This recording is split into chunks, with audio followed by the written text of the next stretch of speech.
Why does pain exist? Why do we suffer? These are questions that have intrigued and puzzled humankind since the dawn of time. In the midst of suffering, it's easy to feel alone, misunderstood, and crushed in spirit.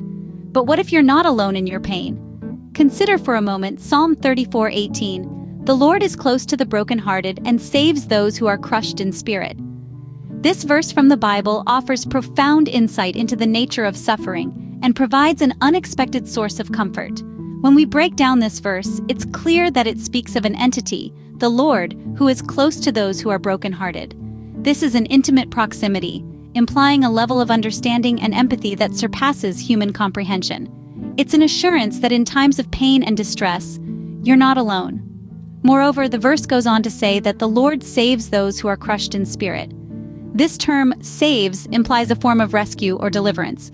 It's a promise that the pain and suffering experienced are not eternal, that there's a ray of hope even in the darkest times.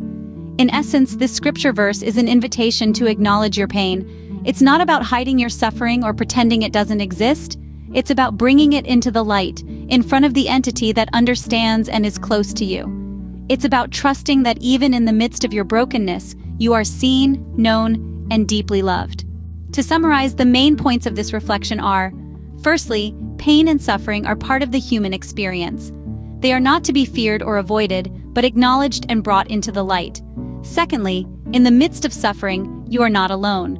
According to Psalm 34:18, the Lord is close to the brokenhearted, implying a deep understanding and empathy. Thirdly, there is hope even in the depth of despair. The verse promises that the Lord saves those who are crushed in spirit, suggesting deliverance and the promise of better times.